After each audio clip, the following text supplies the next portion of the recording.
வணக்கம் நண்பர்களே! இன்னைக்கு நம்ம எல்லாரோட வீட்டு சமையல் அறையிலயும் இருக்கிற ஒரு சின்ன மசாலா பொருள் தான். ஆனா, அதுக்குள்ள இருக்கிற மருத்துவ சக்தி ரொம்பவே பெருசு. அது என்ன தெரியுமா? அதுதான் ஜாதிக்காய். ஜாதிக்காயோட நன்மைகள் என்ன? எப்படி சாப்பிடணும்? யாரெல்லாம் கவனமா இத சாப்பிடணும்னு தான் இந்த வீடியோல ஃபுல்லா பார்க்க போறோம். நீங்க நம்ம சேனலுக்கு புதுசா வந்திருந்தீங்கன்னா, நம்ம சேனல சப்ஸ்கிரைப் பண்ணிக்கோங்க. கூடவே பெல் ஐகானையும் கிளிக் பண்ணிட்டு ஆல்ன்ற ஆப்ஷன செலக்ட் பண்ணிக்கோங்க. வாங்க வீடியோக்குள்ள போகலாம். வீடியோ ஸ்கிப் பண்ணாம ஃபுல்லா பாருங்க. ஃபர்ஸ்ட் ஜாதிக்காய்னா என்னன்னு பார்ப்போம். ஜாதிக்காய்னா நட்மக் ட்ரீல இருந்து கிடைக்கிற ஒரு விதமான விதை. இது இந்தியா, இலங்கை, இந்தோனேஷியா நாடுகள்ல அதிகமா பயன்படுத்தப்படுது. ஆயுர்வேதத்திலயும் சித்த மருத்துவத்திலயுமே ஜாதிக்காய் ஒரு முக்கியமான மருந்தா பயன்படுத்தப்படுது. ஜாதிக்காயில என்னென்ன சத்துக்கள்லாம் இருக்குதுன்னு பத்தி பார்ப்போம். நார்ச்சத்து, இரும்பு சத்து, மெக்னீசியம், கால்சியம், ஆன்டி ஆக்சிடென்ட்ஸ் எல்லாமே இருக்கு. அதனாலதான் இது உடம்புக்கு பல விதமான நன்மைகளை தருது. ஜாதிக்காய் சாப்பிடறதுனால என்னென்ன நன்மைகள்லாம் கிடைக்கும்னு பத்தி பார்ப்போம். ஃபர்ஸ்ட் செரிமானத்தை மேம்படுத்தும். வயிற்றுப்போக்கு, அஜீரணம், வாயு பிரச்சனைக்கு சிறிதளவு ஜாதிக்காய் பொடி உதவியா இருக்கும்.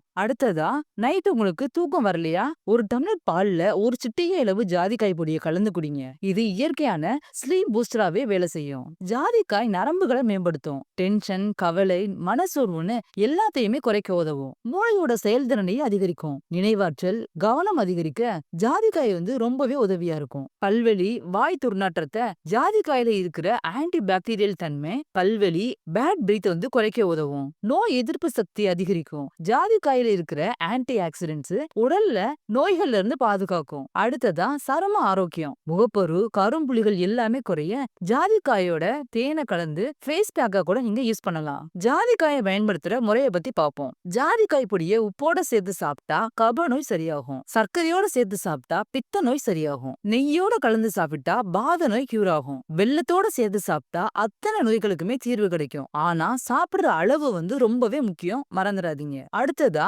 ஜாதிக்காய் அளவுக்கு அதிகமா சாப்பிட்டா என்னென்ன பக்க விளைவுகள்லாம் வரும்னு பத்தி பார்ப்போம். மயக்கம், வாந்தி, தலை சுற்றல், அடுத்ததா நரம்பு பாதிப்பு கூட வர்றதுக்கு வாய்ப்பு இருக்கு. அதனால கவனமா இருங்க. தினமும் ஒரு சிட்டிகை அளவே போதும். கர்ப்பிணி பெண்கள், குழந்தைகள் சாப்பிடறதுக்கு முன்னாடி மருத்துவரோட ஆலோசனை ரொம்பவே முக்கியம். ஜாதிக்காய் ஒரு சின்ன மசாலா பொருள் தான். ஆனா சரியான அளவுல எடுத்தா உடலுக்கு பெரிய நன்மைகளை தரும். இந்த வீடியோ கண்டிப்பா உங்களுக்கு யூஸ்ஃபுல்லா இருந்திருக்கும். இந்த வீடியோ உங்களுக்கு பிடிச்சிச்சுன்னா லைக் பண்ணுங்க, ஷேர் பண்ணுங்க. அடுத்த ஹெல்த் டிப்ஸுக்காக நம்ம சேனல்ல சப்ஸ்கிரைப் பண்ண மறக்காதீங்க. தேங்க்யூ.